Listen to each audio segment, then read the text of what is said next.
Bonjour à tous et à toutes et bienvenue aujourd'hui sur ma chaîne, j'espère que vous ça va car moi ça va très bien. Aujourd'hui on se retrouve pour un tutoriel sur comment régler sa caméra AEE S70 des trois différentes façons. D'une part avec l'application AEE AP que vous trouverez sur Android et iOS. Deuxième part avec l'écran amovible et en troisième avec la caméra elle seule lorsqu'elle est dans son boîtier tout simplement via le petit écran que vous venez de voir qui est en Wi-Fi actuellement.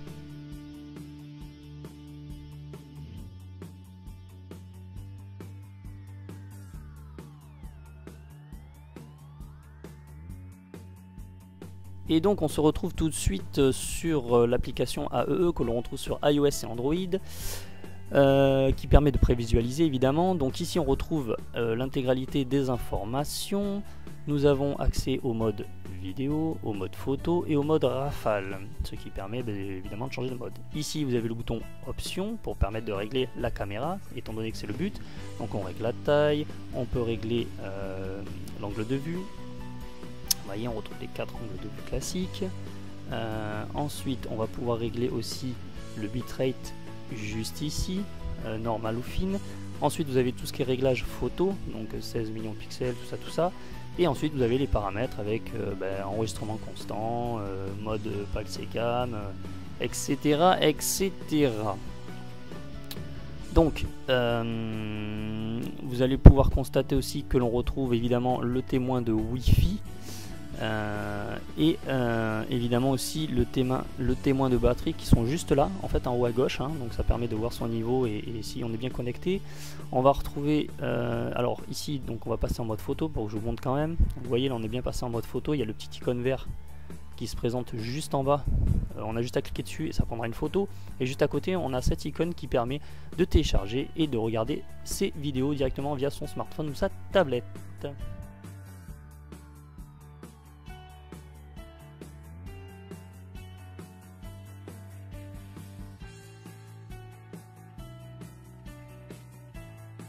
Donc on se retrouve tout simplement sur l'écran amovible branché directement sur la caméra. Comme vous pouvez le constater, on va retrouver des éléments des éléments classiques comme la durée d'enregistrement, là juste ici en fait sur la barre, voilà, durée d'enregistrement, le réglage 1080p 50 images par seconde et la batterie. Pour naviguer dans les menus, il suffit juste d'utiliser les boutons qui se situent sur le haut et le côté de l'appareil, notamment la touche menu qui est en plein milieu. On la voit pas très bien à la vidéo, mais vous allez voir quand je vais l'actionner. Juste ici, donc on appuie sur la touche menu et à partir de là on peut naviguer dans les paramètres de la caméra. Donc là c'est paramètres généraux, on navigue en appuyant sur les flèches gauche ou droite.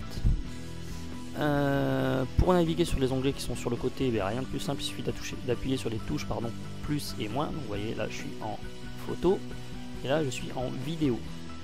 Et ensuite, quand on veut valider tous ces menus là, il suffit tout simplement d'appuyer sur la touche OK qui est en plein milieu ici.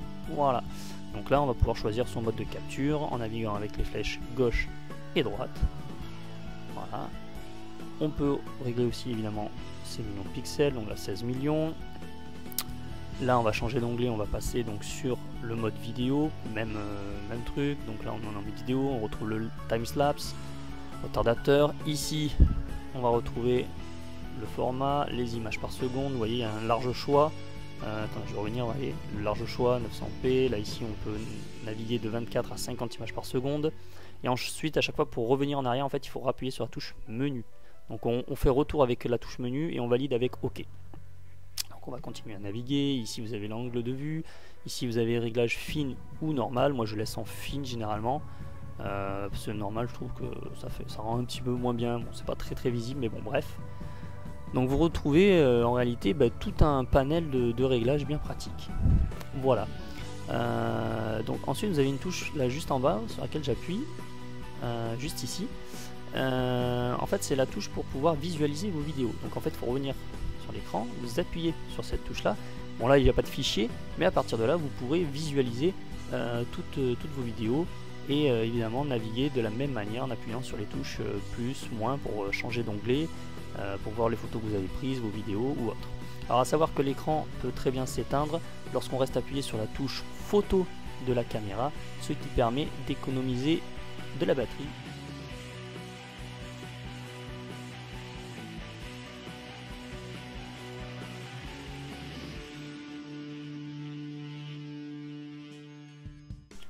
Donc cette fois-ci on se retrouve directement sur la caméra où on va pouvoir naviguer directement sur le petit écran LCD qui est juste là, qui donne pas mal d'infos. Vous allez voir, c'est un petit peu comme sur l'écran amovible, simplement pour naviguer il faut utiliser ces deux boutons qui sont là. Donc on reste appuyé sur le bouton vidéo et lorsque le menu arrive on peut naviguer directement avec le bouton photo ou le bouton stop. Vous voyez, c'est super simple, on va choisir le mode que l'on veut. Il y a tout ce que vous retrouvez sur l'écran amovible, il n'y a pas de souci. Donc voilà, timelapse, vidéo, sans son.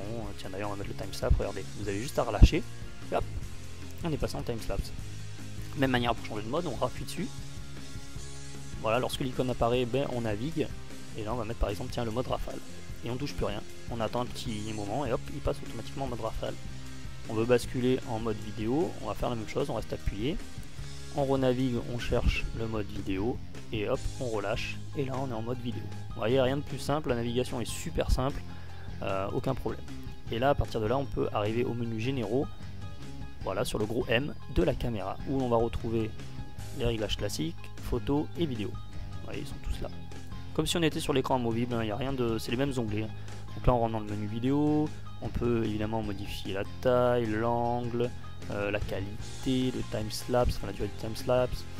Voilà, vous retrouvez plein d'infos. Là on va rentrer dans vidéo, donc là vous avez les vidéos à la boucle, séquences séparées, les tailles vous retrouvez toujours pareil, 1080p, 50 fps ou 24 fps, l'angle de vue, la qualité, et voilà, vous retrouvez vraiment tout, l'affichage, l'appareil dans le mode photo, 12 millions de pixels, ou 16 millions ou 8 millions, c'est vous qui réglez. À chaque fois pour rentrer en fait il faut valider en appuyant sur le bouton vidéo dans le menu. En fait si vous voulez c'est le bouton, l'équivalent du bouton OK de l'écran amovible. Voilà, donc on retrouve vraiment toutes les fonctionnalités de l'écran amovible. Pareil là les paramètres généraux, donc le son off, les lumières, l'inspection automatique de la caméra. Ça très important quand on met une nouvelle SD, c'est plutôt pas mal, ça permet de formater directement via la caméra. Voilà, bon là je formate parce que moi j'avais rien sur ma caméra, mais vous voyez tout y est, c'est complet, on se perd pas, c'est fluide, aucun souci. J'espère que cette vidéo vous aura plu, je suis content de vous l'avoir présenté en tout cas, ces trois méthodes là, et puis sur ce je vous souhaite une bonne journée et je vous dis bye bye.